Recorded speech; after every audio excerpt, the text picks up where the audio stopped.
spooky season is here. Yes. Dude, October. Best month of the year, in my opinion. I pretty much just binge horror movies all the way throughout. And I mean, I don't know. I do that throughout the rest of the year too, kind of. But it's like more fun. True. It's more fun in October. It's an excuse to do it, on a schedule. Like literally every day of the month. Sometimes multiple times a day a month. What are some of your favorite horror movies? I mean, Or what's the scariest one to you? the movie that had the biggest impact on me was, or scared me the most, and granted I saw it as a kid, like probably too young, but was the made-for-TV Stephen King's It, with Tim Curry. That one fucked me up pretty good. That's great. I recently watched that one it's on Hulu. It is on Hulu. I mean, the special effects are pretty shitty, and a lot of the other actors, it's not bad, but I mean, it's a made-for-TV movie. But Tim Curry is creepy as fuck. Little like tidbit about that. I think I had heard or read that other actors actively avoided him on the set because they were creeped out by him when he was in costume. That's amazing. It is. I mean, so that's like That's a good one. that's the one that like scared me the most, or had like I don't know. I was like scared of clowns for like a pretty good while until at least like my adolescent years. I think The Shining. I mean, that was always my favorite, and the one that was the scariest. The Shining's number one. It's the GOAT. Dude, a lot of horror movies do not scare me. It takes a lot for a movie to even make me feel such a strong emotion. Now, a video game, if I'm playing a scary video game, it's much more terrifying, actually. Well, you're immersed in it, and there's like consequence to the misstep, whether it be losing all your hard-earned progress to, the zombie that pops out through the wall or whatever, versus like, even the worst horror movies, most of the time, it's not happening to you. You're watching a story. Exactly. I'm so disconnected from it. Have you seen Terrifier? No, actually, I have not. You should check that one out. I think you'd like it. It also has a really scary clown, Art the Clown. I'll check it out. And see if you'll never forget Art the Clown. See if it gives me the the willies. You'll never forget Art the Clown. Oh yeah, he's creepy. I was gonna not to gush on The Shining too much. But yeah, I mean, I would say that it's interactive in the sense that it is intentionally subliminal. So it is affecting you beyond just viewing a story play out. But that's I don't know. Don't want to get too far down that rabbit hole. I get that. No. I get that. I think that goes true for most of Kubrick movies. Sure. I would say that Tied, and I'm sure, we've had this conversation, but like Tied, or very close neck and neck, is The Thing. John Carpenter's The Thing, to be specific. So those are like the big easy three, but like there's just so many good ones. Like I'm gonna plug Wishmaster for a minute. Wishmaster is super sweet. I think it's on Amazon Prime.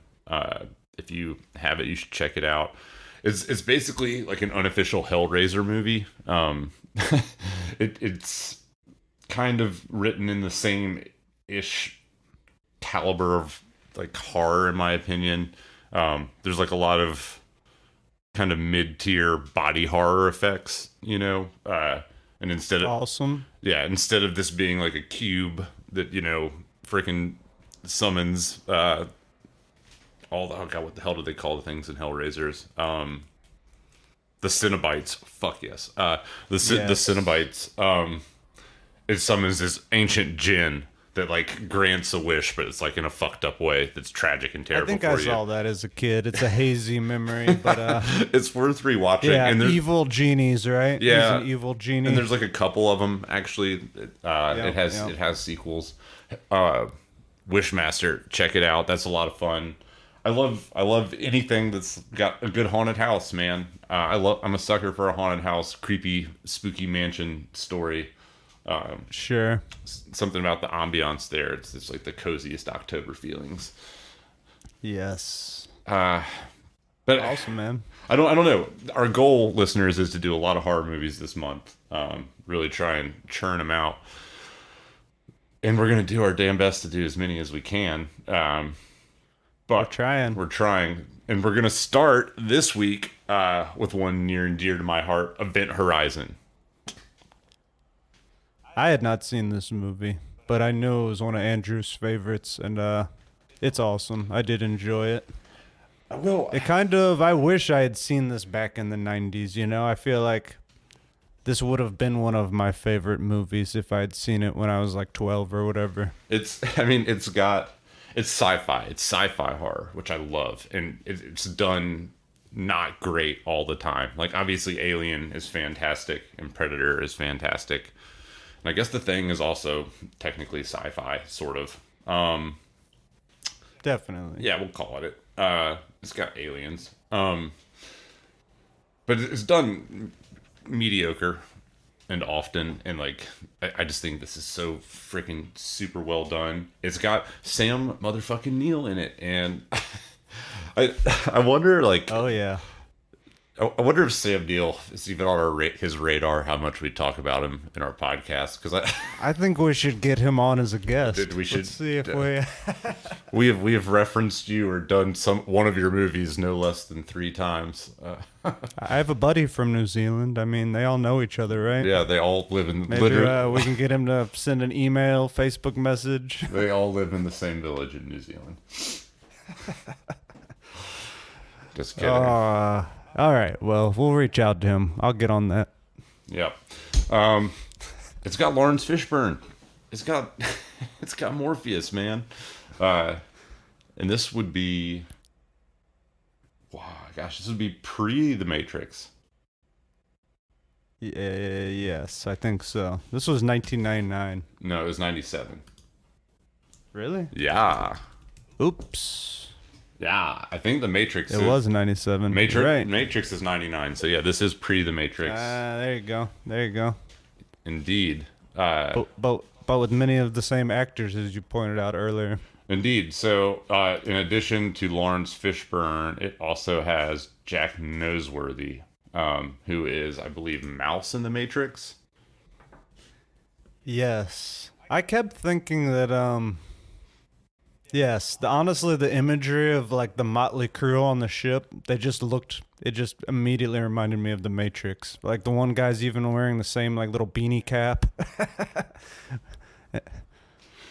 Dude, yeah. I mean, and I like a spaceship like that, right? Like, it's, this thing is, I guess, a like commerce vessel. The ship that we're talking about, which, the Nebuchadnezzar is not in The Matrix, but the ship that Ripley's on in Alien absolutely is. And I like that aesthetic a lot for like the sci-fi, spacecraft. It's dark. It's felt like gloomy, that- utilitarian. It's not all shiny and it doesn't look like an Apple product. It looks like Sure. looks like something that was scrapped together. I think that's cool. It does. But it seemed like the whole setting was basically a big homage to Alien, you know? I feel like this film does borrow heavily from Alien and a few others. Sure, even though Possibly Hellraiser. yeah, absolutely. It's like if Alien and Hellraiser had a baby, that is this movie. That's how I would describe it, I guess, in a And sentence. possibly with like an uncle that's The Shining.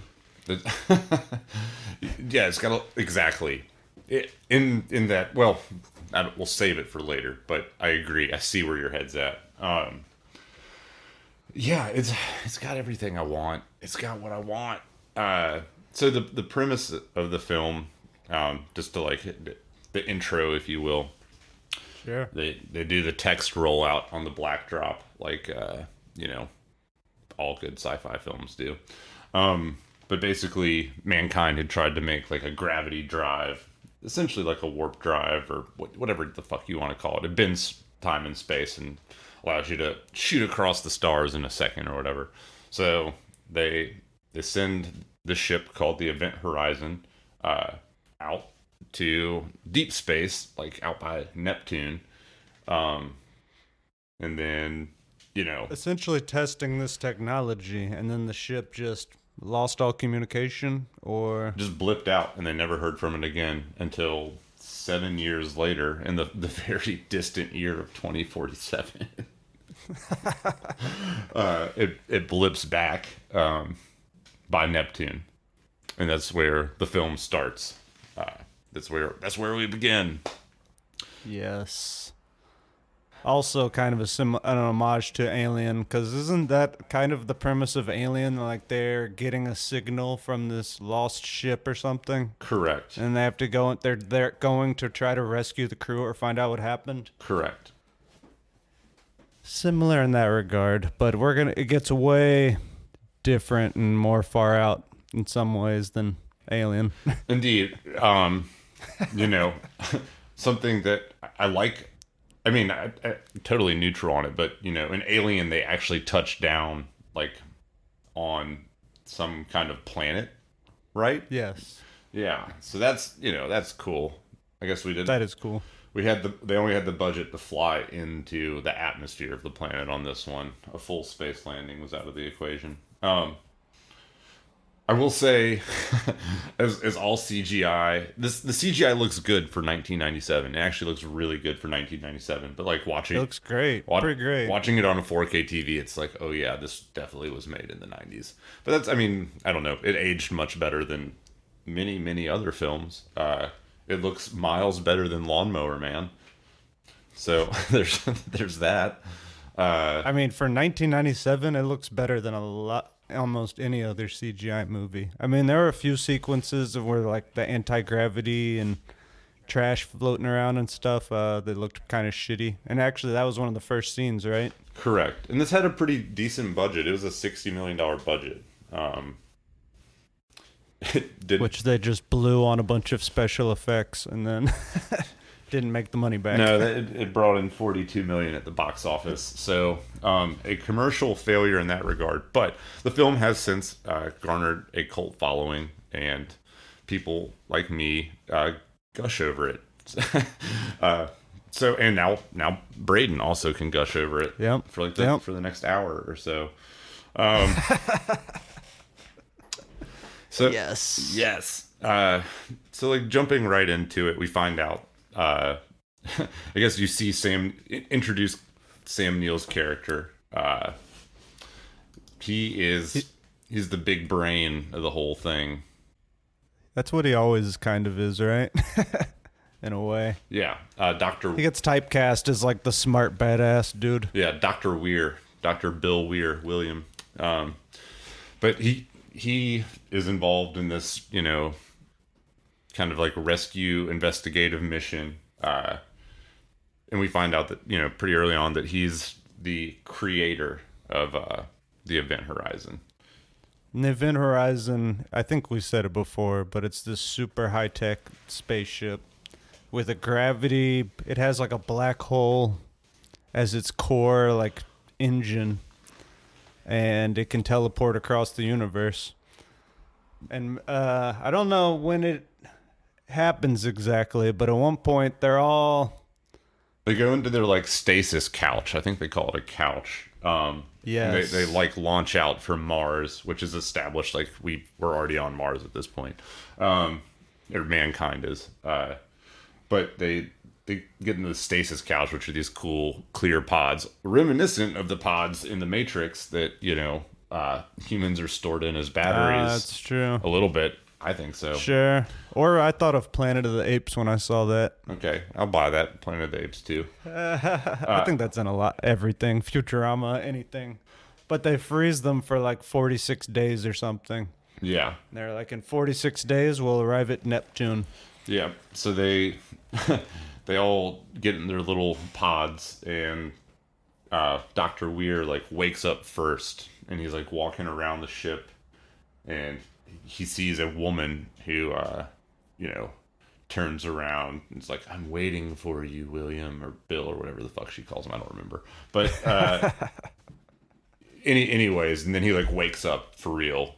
Classic dream sequence before waking up scare. Gotta do it. You gotta do it once. Especially if people are coming out of like cryo sleep or whatever. And then he's like trapped inside and he can't figure out how to get out and he's like submerged in the liquid. Yep. Well, That shit kind of gave me anxiety. yeah, I don't think I would like care for that very much. I don't like snorkel. No. I don't like snorkel masks. You know, that's not for me either.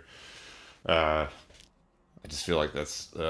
I'm down for a snorkel mask. Scuba is way more terrifying. Yeah, that's probably what I meant. Actually, no, I don't like the snorkels either, especially the ones that like clog your nose.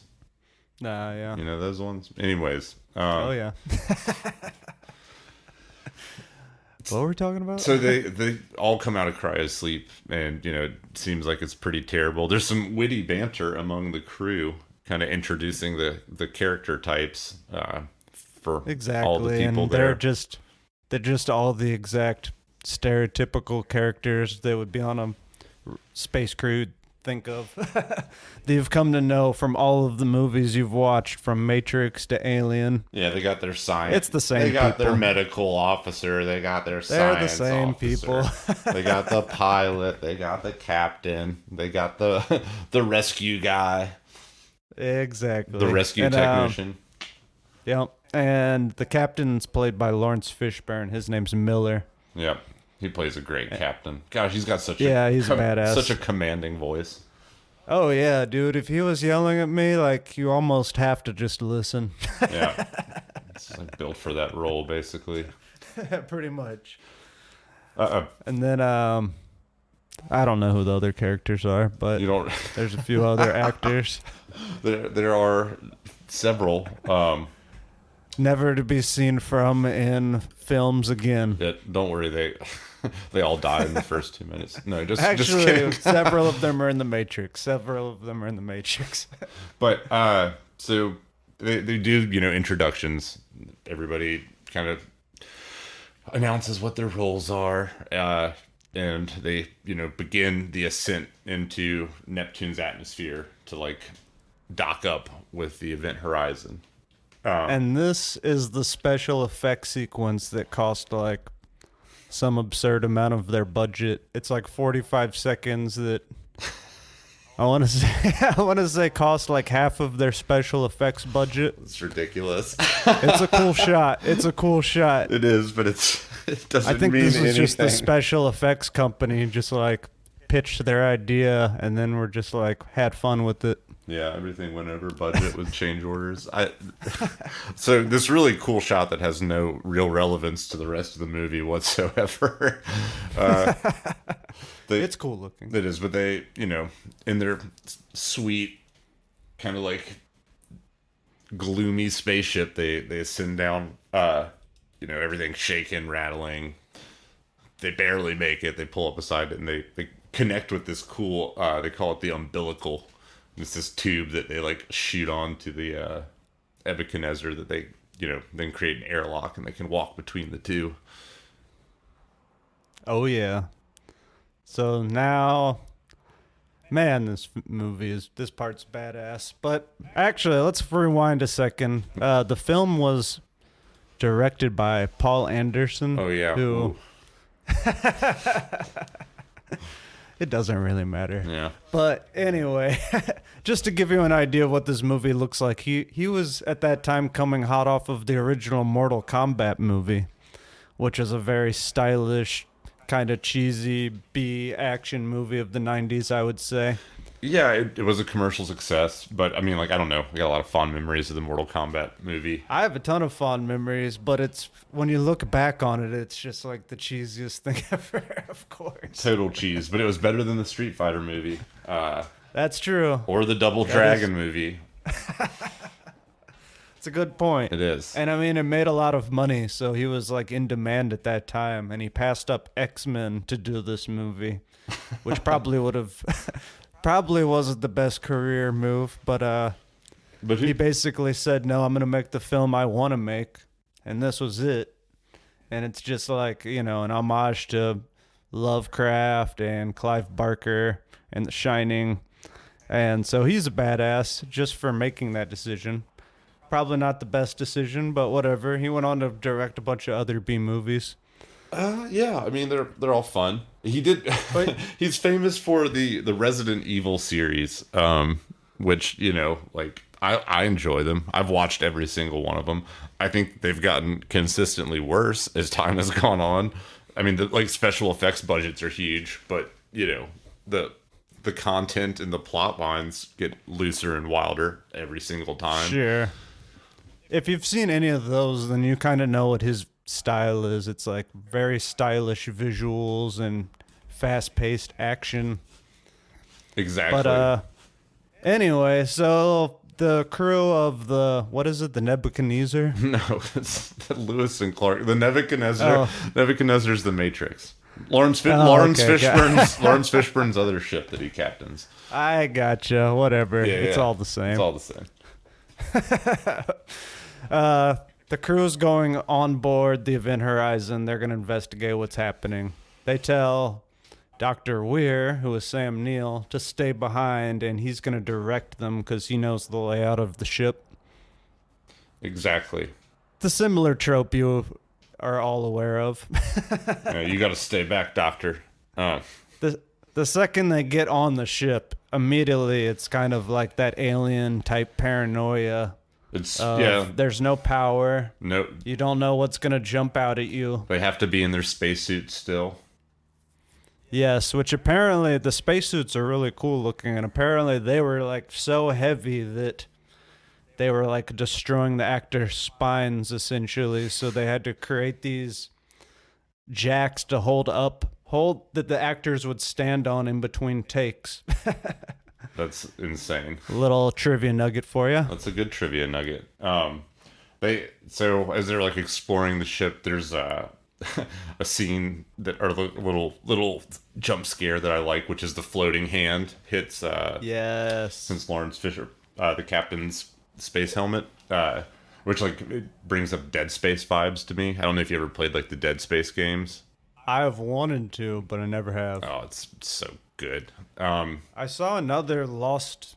Well, I don't know when we want to talk about the Lost scenes, but there was a deleted scene also where there's like a floating like tooth with like part of the gum attached. Did you see that? I didn't see that. And they're like, what the hell is this? And it's like a human tooth with like all of the root and like some flesh hanging off of it. Pretty badass. That's pretty gnarly, dude. That's pretty gnarly. That is meat grinder. But so he sees that, I think Mouse's character, which is Jack Noseworthy is the actor's name, by the way. He like explores into the engine bay or engineering where the gravity drive is housed. And it's just like the gravity drive is this. I really like it because it, to me, the gravity drive and its chamber look a lot like the cuneiform or whatever the fuck it's called in Hellraiser. It's got that like kind of ancient demonic like engraving all over it. It's like, very ornate, but like definitely looks like you shouldn't fuck with it. It's badass looking. It is. It's super cool. And it looks a lot like the chamber is kind of like Cerebro in X-Men, which is funny that he passed on that. But they just ripped off his idea, I guess. But the drive itself is this like massive spinning orb with all these like little like points in it, like a fucking Fabergé egg. And it's got 3 thick rings that are like rotating around it, kind of like a gyroscope rings, but they're like real slow and they make the whoom sound, when they like rotate, and they've got these crazy bright LED lights in all of them, which, this is 1997. Like, those lights were not commonplace at that time. It probably was pretty expensive to create. But essentially, this thing's supposed to like create a black hole that they somehow travel using. The physics don't actually matter that much. Well, it's the whole idea of like a wormhole or black hole, like it's so dense that it folds space-time, so it just dumps out somewhere else in the universe. It's like one theory behind like how black holes, what happens. But who fucking knows? No one knows. And I was looking into like the definition of an event horizon, which I wasn't sure about. It's the point. Basically, an event horizon is just the horizon of which you can no longer see the event that's occurring. Which in a black hole, it's basically the point where the gravity It's sucking is so light in. strong that no light can escape. Exactly. So you can't actually ever see it. Yep. Pretty neat stuff. It is pretty neat stuff. But anyway, Justin, I think his name's Justin, right? Yep. He's Baby Bear is what they keep calling him. Baby Bear. Baby Bear, which you just know, like with a nickname like Baby Bear, that dude's fucked. Like, there's no way he's Yeah, he's gonna die. he's fucking doomed, dead meat. But doesn't he he either turns it on, or doesn't he get sucked into it, or No, he's what's his deal? So he goes in there and there's coolant floating around. He smacks some of that away, which I'm sure ate up another huge portion of the film's budget. Another $2 million for silvery goo floating effect. goo for him to smack the liquid It dynamics. looks like shit. It doesn't look good, but he's just in there and he's about to walk back or whatever, and it all the rings line up and it kicks on, and this kind of silvery portal basically materializes in the center ring where that big ball was, and then he just gets sucked into it, and he's got a cable attached to him. I guess they all do, and that makes sense. Yeah, I guess that's the airline or something. No, it's probably just when people do spacewalks, they have a cable to secure them to the vessel, so in case they that makes sense fuck too. up, they don't just drift off into nothingness and you can't rescue them. That makes sense. Yeah, which is that's nightmare fuel to me. Dude, that'd be, especially if you're gonna just slowly die of dehydration over 4 days or something. I think it happens in the David Lynch movie Dark Star. I think a dude gets separated from the cable or whatever, it gets cut and he just drifts off. I don't know though. I have not seen that movie since I was a kid, so don't hold me to that, fans. I have not seen that one. Yeah, it was I think before Dune. Maybe it was right after Dune. Anyway, I feel like that was his college film or something. it was after Eraserhead. So, oh yeah, because Eraserhead's 77. But anyways, so yeah, he gets sucked in. The gravity drive shoots this blast out that damages the Lewis and Clark. Oh, Dark Star's John Carpenter. That's what you're thinking of. Fuck, you're right. It is John Carpenter, not David Lynch. Oh, idiot. You're right. Thanks for the Sorry, correction. I had to look it up. Yeah, real quick. no. That's what we want. We want accuracy. We don't need the emails to come flooding in. Yeah. How many emails have we got this week? Hey, Fucking, I don't read those. dude, on a on a slight note, fans, thank you for the uptick in downloads. We noticed that. We appreciate it. Share it with your friends. Get them to download. Get the good word out. But yeah, so the gravity drive blasts out and it damages the Lewis and Clark to the point that everybody has to basically evacuate and get onto the Event Horizon while they can repair it. They managed to pull Justin back out, or maybe the warp spits him back up. I think he's pulled back out, and he comes out in a catatonic state. Yes.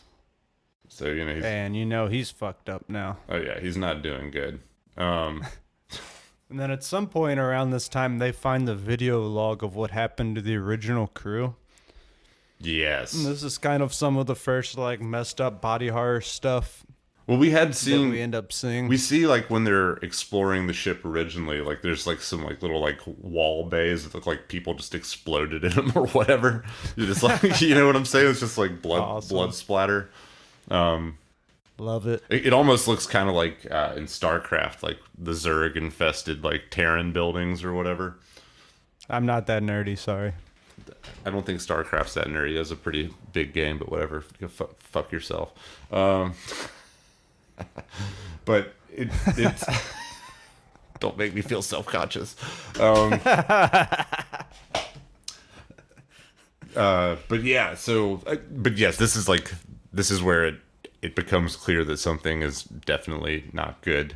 So when they first find the footage, it's all distorted and they can't make it out. So they apply some filters to the video and I guess the audio as well. They'd listen to some kind of there's some kind of I think maybe even before this they had the outgoing radio call or whatever. They kind of confront Dr. Weir about like, yo, why are you here? What's going on? What's the mission? It's been secret up to that point.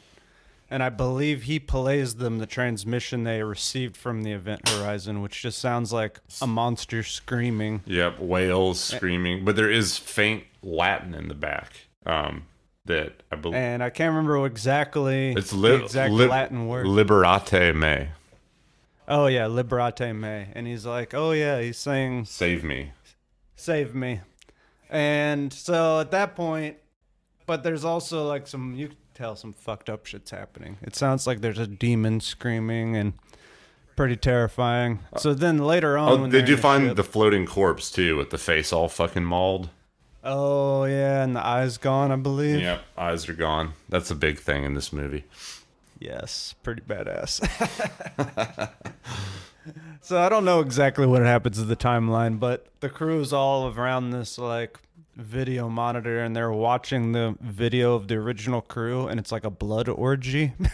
Dude, it is like a blood orgy, exactly.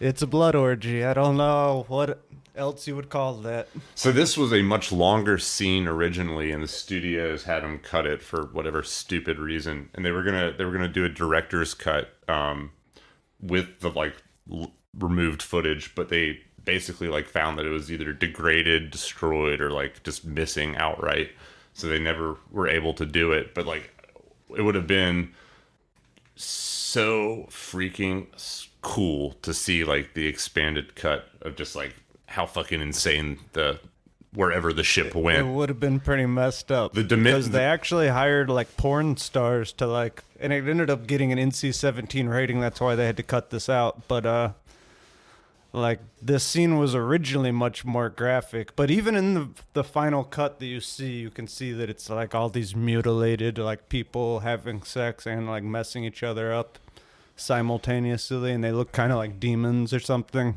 Yes. It's not looking like a good time over there.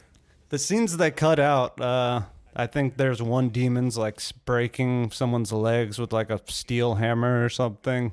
Dude, why? And there's one demon drilling screws into a girl's teeth. So that's terrifying. Yeah, that's some real Hellraiser, but like much higher quality than Hellraiser. You know, demonic body horror, and that's what the people wanted to see here. Fucking. Apparently, there's someone who rips off the tits of one of the girls. I was at a Gwar concert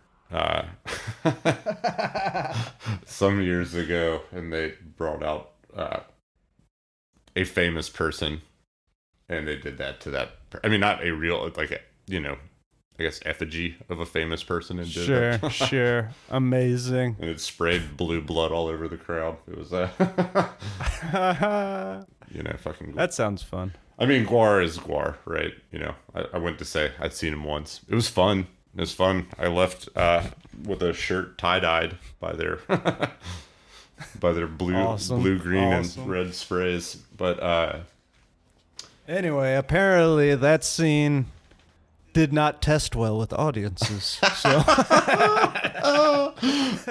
yeah, who could have guessed? So it was removed for that reason. Who could have guessed? Who could have guessed? Man, but that would make the movie so much better.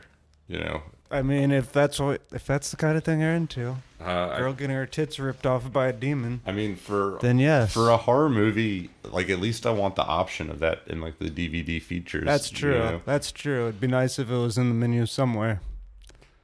For if you're feeling frisky. Maybe somebody will remake this. You know, I bet it would be a commercial success the second time around.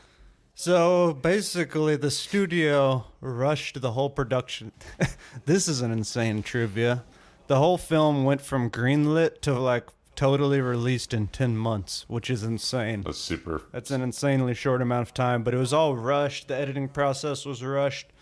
A lot of it, again, was left on the cutting room floor. Years later, the studio was like, yeah, we kind of want you to make the director's cut and release. And then they tried to track down all that lost footage. Well, a lot of it was in a Transylvanian salt mine. Did you come across that footage? They like ended up flying to Transylvania, recovering some of the footage from the salt mine. And apparently that would typically be a good place to preserve something because it's super dry and moisture is like what tears things down. It was not properly preserved. Can you actually find this footage online? Some of it. Some of it you can. There are lost scenes online, but not all of them. And then apparently, rumored in 2012, the director Paul Anderson, not to be confused with Paul Thomas Anderson, who did Magnolia and Boogie Nights. Oh, so and what else did? So some critically acclaimed films. Yeah, not the one who's really great, but the one who made this film.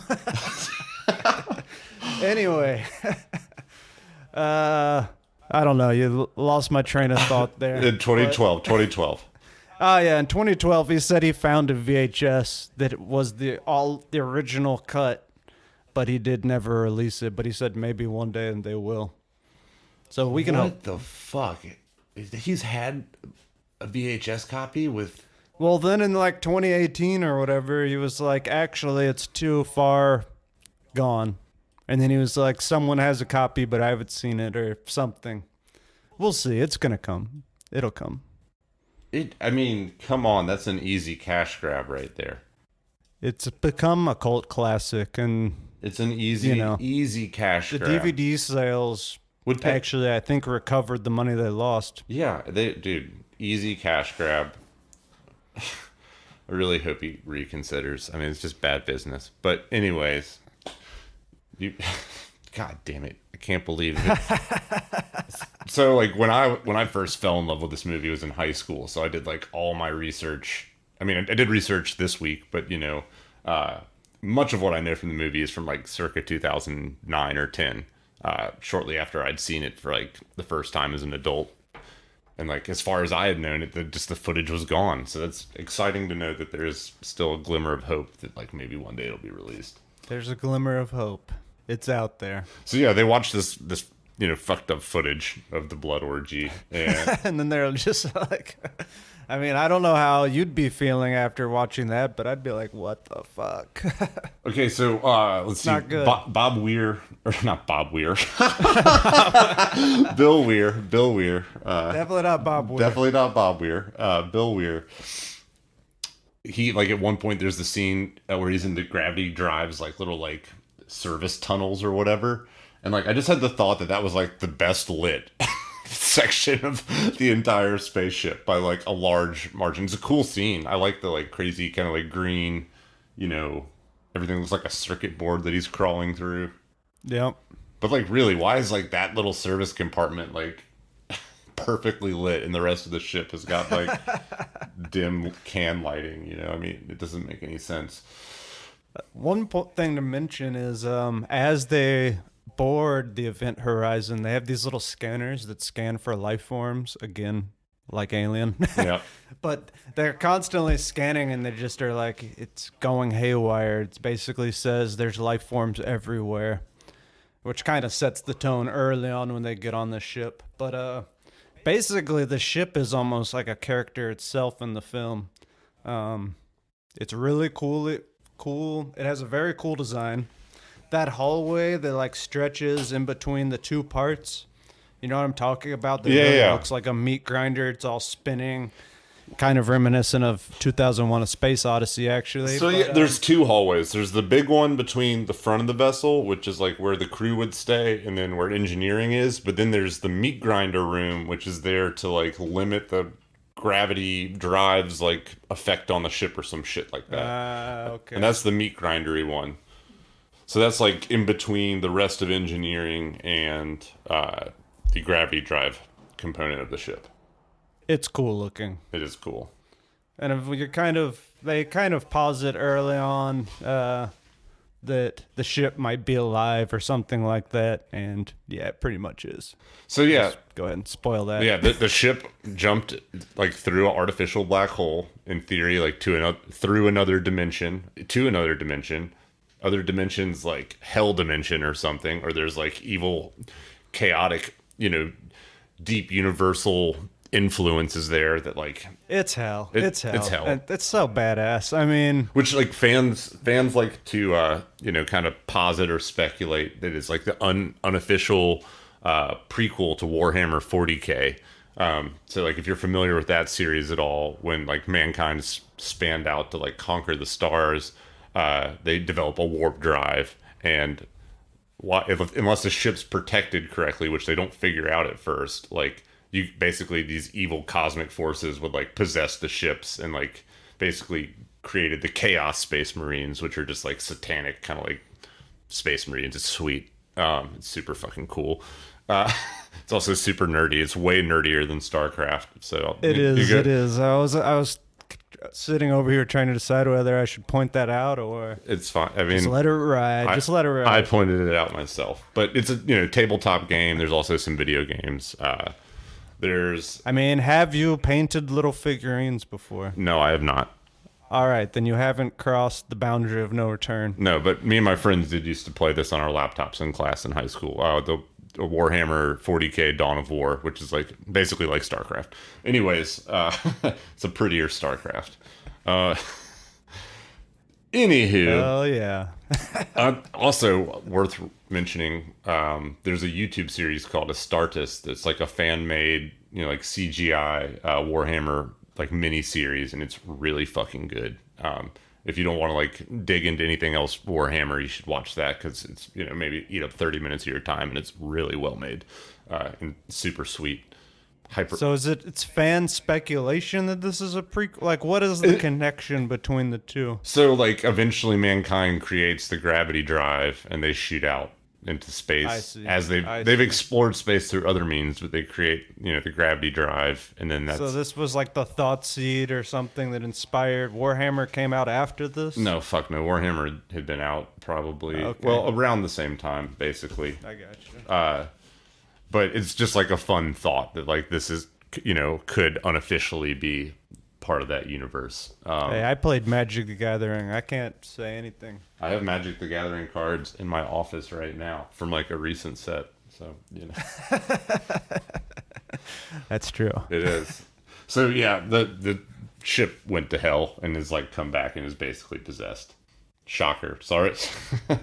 that's the direction it's going. I mean, and that's just such a Lovecraft kind of concept. It doesn't open up the parallel dimension being hell. I feel like is a nice touch. It is. And, That sets it apart. I mean, it connected to hell. or like the same with The Shining, with like the buildings, being just like the fabric of the hotel is evil itself. It's like Yes. this semi-sentient monster that devours things. It's like one approach to that film that I like. And also, like The Shining, it's like slowly kind of. Well, first off, it's filling people with visions, which we'll get into in a minute. But it also kind of like can take control of people, sort of like Jack Torrance in The Shining. Yep, exactly. We watch people go crazy. I wonder who it'll be. Have you ever seen the movie Sphere? Yes. Kind of similar to that in a way. That movie I rewatched recently and was not that impressed as I was as a child. I feel like this is a better version of that. Yes. Agreed. So yeah, like onto the hallucinations. They all start seeing kind of like the manifestation of what they're scared of and like regrets. So Captain Miller sees, His friend who burned alive or something. He wasn't able to save him in the military. It was somebody who reported to him. It was a subordinate, but yeah, he was forced to abandon him and he burned to death. In space. It seems like that sucks pretty bad. Yeah, that would suck. The doctor sees her son, who she left with her husband, who like through like a little video snippet early on, we see kid sick. He looks like he has cancer or something. And when she sees him, his legs are covered in bloody lesions. And Which apparently in the lost footage, he was also going to have maggots crawling all over his legs, or in an alternate cut. that would have been more terrifying. I mean, just it's the little tiny creepy things. It's the little details. And another thing, they went further into the backstories of some of the minor characters, but who's the guy with like, there's one guy with scars and eventually he gets like split open or whatever. Or maybe that's later. I think that's later. One guy ends up, he like had surgery. This isn't in the movie, it was in the cut scenes, but you find out this dude had a bunch of surgeries as a child or whatever, and that like traumatized him, and he ends up getting dissected. It's pretty awesome. Dude, he ends up getting like splayed out, man. Like, Yeah, it's pretty badass. yeah, like flayed, hung from hooks in the ceiling. But we're getting ahead of ourselves. All right, that's way later. That's way later. That's what you have to look forward to. We see see his wife with her like eyes plucked out, and we see She had committed suicide, we learn. yeah, because he was too obsessed with his work. You know, detached scientist husband. But she urges him to join her, which is also what I believe she said in his like creepy vision when he first came out of stasis. Oh yeah. Pretty cool stuff. So those, the next like 30 minutes of the movie is basically them all splitting up, wandering around the spaceship, seeing this crazy stuff. Oh, dude, let's not forget about Justin Baby Bear's attempted suicide. So Oh yeah. oh, this scene's so creepy. But like, he basically has gotten up off of his bed that he's been on since he's been in a catatonic state. And they like find him and he's put himself in the airlock, and he basically is just like, it's too late. If you've seen what I've seen, you'd want to do this too, or whatever. And then like once the countdown started or whatever, it's like the ship releases him and he like returns back to, himself. He's like, what's going on? I don't want to die. Let me out of here. And they can't. Yeah, And the second he hits that button, he comes back. He's like, fuck, what did I do? So anyways, Lawrence Fishburne like basically gets in position to try and like snatch him when he gets ejected out, and he's coaching him like, close your eyes tight, exhale all the air out of your lungs so it doesn't rip your lungs out. That scene was awesome. And then like once the pressure chamber like opens, he like grabs his eyes and just blood starts shooting out, like his eyes exploded. Yeah, and I mean, when they get him back inside, he starts coughing up blood and all that other stuff, I mean, even though it's absurd to think that he would have even survived for like 30 seconds. I think you could survive for a few seconds, but not long. Not long at all. But anyway, so now he survives, but they have to put him into stasis, to get like extreme medical treatment when he gets back. So Justin's down. He's out of the equation at this point. Now the ship, like, they basically figure out that, they come to the conclusion that we just said, that the ship is possessed, that it's like, demonic now that it's come back from hell. So they decide to destroy the Event Horizon and like basically start their evacuation, to which Weir is not so keen on, because it's his baby, right? Like he's also like maybe started to be more affected by the ship. Maybe he's the weakest. Yeah, he's going insane. He's the most useful per the ship's deductions, and he's weak enough of will to be like pulled into its madness. There's like explosive charges, and I think at one point they find out, he's taken one of the explosive charges and he's taken it to the Lewis and Clark and he's gonna blow it up. Yeah, and they were there to be able to detach the like crew portion of the ship from the engineering portion of the ship in an emergency and use it as like a life vessel, basically. I learned a cool word today when I was looking up that Event Horizon stuff. Yep. Spaghettification. Have you ever heard of that? I have. Spaghettification. Yes, that's what happens when you go into a black hole, theoretically. That's a good word, exactly. It just squeezes you into a long noodle. Into a long noodle for forever and ever. That is a great word. It absolutely is. But now the ship starts to really pick people off. So it lures Peters, the medical doctor, like basically to stepping off a cliff and falling down a shaft into the gravity drive. Yep, that looked painful. Oh yeah, dude. And of course, whenever this stuff happens, just like blood shoots out of him. It's real gory and awesome. Well, she did hit a steel grate, so if you think about it, like all that pressure is you're basically going through, like a grater. Yeah, pretty badass. Yeah, that destroyed her for sure. Let's see. So she's lured to her death. Weir gouges his own eyes out at this point. Ah, yes. That's weird is getting real weird. So he's And ripped. eventually, I mean, I don't know exactly at what point it happens, but eventually he like totally transforms into this Hellraiser Cenobite looking motherfucker. Oh, that's after. That's after. So first That's he after. plucks Alright. his eyes Oops. out. He blows up the Lewis and Clark, which kills the pilot Smith, and also blasts Cooper, the rescue tech, the cocky rescue tech, off into space. Yep. Then He's fucking shit up. he kills DJ, the doctor, the one who's scared of the surgeries, by, as we said, like Yep. hangs him upside down and just splays his insides out. Proper flaying, or vivisecting, I guess would be like a better word.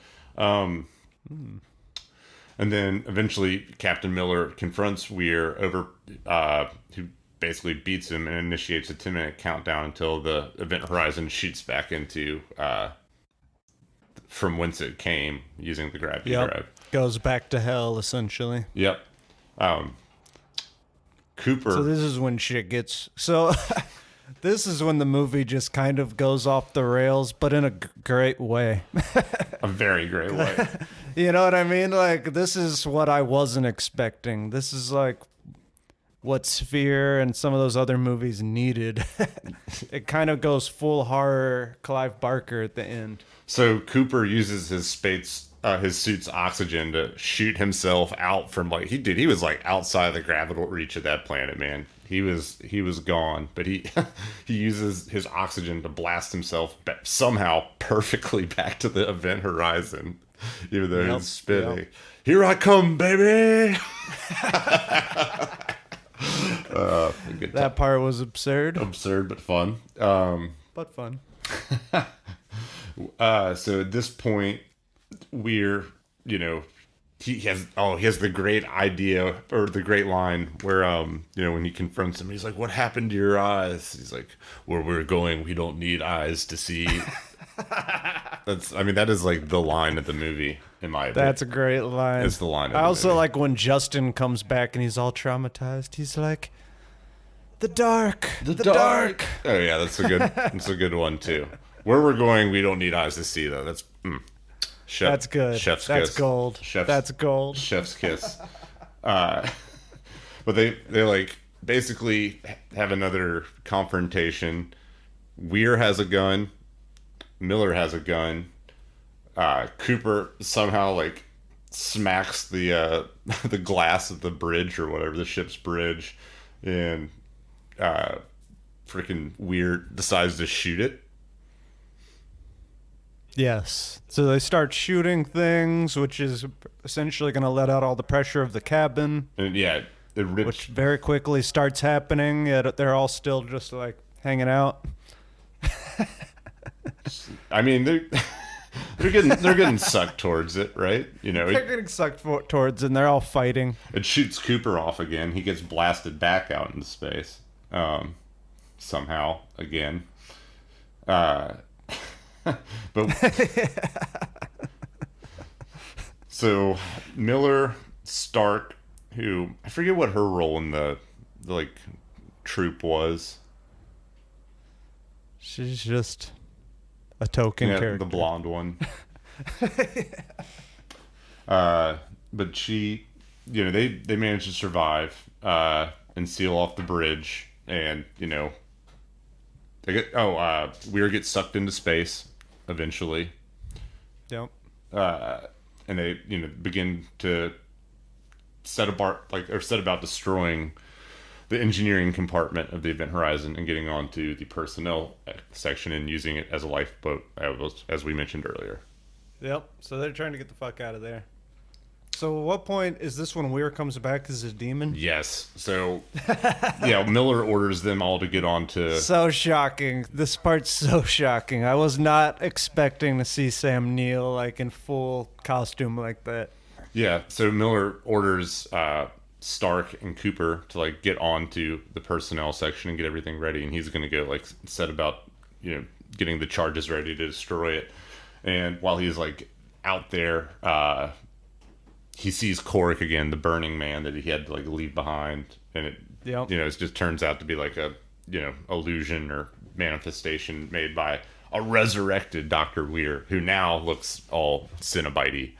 He's red with like these scars all over his face, like hash marks all over his body, essentially. All over it. Yep. Looks like he's been just whipped, torn to And pieces. again, in one of the cut scenes, so at the whole end, they just do keep doing a lot of tight close-ups on his face, which is really cool looking. It is. It's great. But apparently in one of the cut scenes, it's like him naked, like crawling up a ladder, which kind of just sounds terrifying. Ugh. And that's why Because he's not... something about Sam Neill's body with the body paint is just makes it way more scary. he's like reasonably in shape. I will say that, you know. He is, but he's like an older dude. I don't know. There's just... it's a little scary. Sure. Sure. Well, Like if they had made us watch his buttocks crawling up the ladder, I feel like I would have really been uncomfortable. I mean, I guess like a naked middle-aged man running at you with slashes all over him is pretty terrifying. It's terrifying. Yeah. It's way more terrifying. It's way more terrifying than just like his face. But anyway, he's pretty awesome looking, and he gets real into this character, and Yes. it was the most out of character I've ever seen Sam Neill as far as like his normal typecast, you know? Well, we haven't seen Possession yet, so you know, Oh, I want to watch that really bad. yeah, probably try and do that this month. Yeah, that's what I sent you the other day, right? Yeah. Possession's weird. It's right up our alley. We got to do it.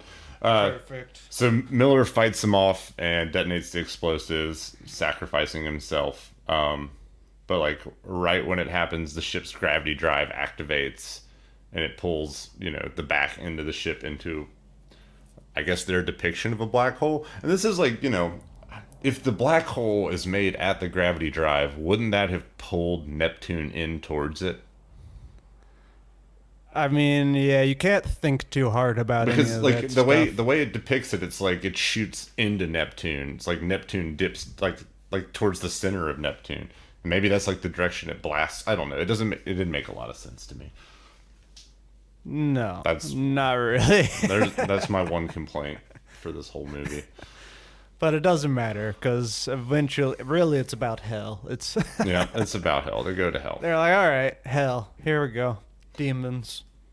Which, yeah, I mean, I feel like originally they pitched this movie as Shining in space to the studio, and I totally get that.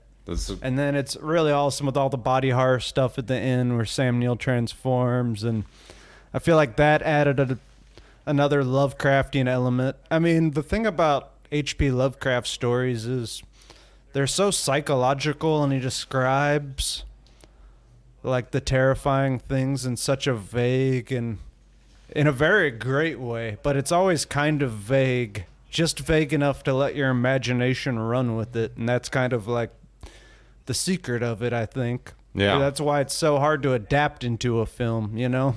Agreed. But yeah, I like that The Shining in space. Close enough. I mean,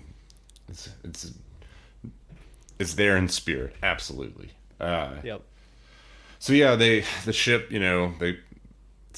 Stark and Cooper put themselves into stasis. They get back, and when Stark comes out, she falls out, and the rescue technician on board like pulls back its visor, and it's Weir, all mutilated again. Yep. And then she screams, and it's revealed it's just another nightmare. Kind of bad ending, which apparently there are multiple endings, but That's a bad one. That's a low effort one. in the original one, they were going to do one more final jump scare at the very end, which That would have been better. would have just been. That would've- It would probably would have been better, Dude, you know. you hit them with the second one, and then they really don't expect it. It does kind of. It's almost like they were kind of trying to go for like a Sopranos type ending, where it's like, what happened? Was that one a dream too, or are they finally safe? But they're not. Indeed. There's no way. They've opened up a portal to hell. I also think it's interesting, like the bulkheads close on their own at the end. Like the camera's like panned out past the the doors. And it's like maybe the Event Horizon like infected, or that part of it's still possessed or whatever. I would imagine so. I mean, the whole ship was possessed. Why would blowing it in half and escaping on part of it Not make be- it not possessed now? exactly. It's fucking hell. It's all powerful hell. Yep. And with the creepy red Sam Neill So I think naked running around. I think that's the nuanced, note at the end. Like, okay, they've made it back, but the ship they're on is still evil and possessed. Man, what a great movie. Yeah. I guess after they board the other ship, they could just blow that one to smithereens. There's no reason to save that at that point. I would. That would be my. I mean, that would be my you'd call. have to, but also the people themselves were getting infected. I don't know. Who knows? It's just like Doom made into like a better movie, kind of. I mean, it's not because we don't have like chainsaw and double barrel shotgun wielding violence. But like I like the idea of like space and hell being fused together. That's a fun.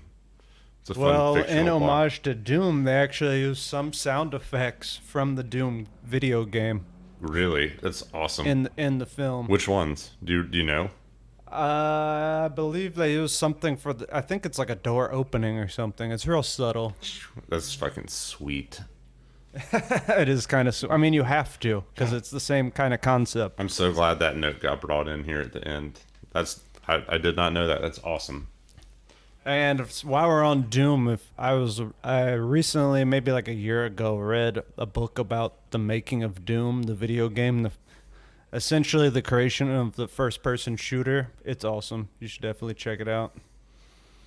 Also, Masters of Doom. yeah, on the Lovecraftian thing, I think they originally wanted to have like more tentacly scenes, being like kind of like premonitions or whatever prior to them getting to the ship, getting to the event horizon. The original idea had a lot more tentacles. Yeah. Then they decided it was too alien-like and kind of reeled that back. Which I mean, I always like a good. We at Far Out Flicks always like a good tentacle. God, we haven't brought up that Exactly. trope in a while. That's part of our whole brand. It is part of our brand. We haven't done tentacle in a while. I did watch Tentacles last night. Speak for yourself. I do tentacle every night. I bet you do. Heyo. But I watched the Hulu and Blumhouse Into the Dark feature Tentacles last night, and it was, I don't know, I fell asleep at the end, but from what I was told about the ending, it got pretty tentacly. So check it out. Nice. But, awesome. But more importantly, Awesome. if for whatever reason you hadn't already checked this movie out, check out Event Horizon. Watch it. Hopefully we convinced you. That's part of what we're trying to do here. I go back and forth. Do we want you to watch it first so you can like join in on the fun talking about it, or is this a big sales pitch to get you to watch movies? I mean, I'm okay listening to a podcast about a movie that I'm unlikely to watch unless I'm going to take some convincing. You know what I mean? That's fair. That's fair. That's, at the end of the day, you know? And also, I don't know, even if you don't watch, it's like you just watched the movie. Now you know all about it. So you can essentially get the plot while you're driving or whatever. I don't know. Yeah. Whatever Floats your boat. Exactly. Whatever floats your boat. Well, man, I think that about wraps it up this week.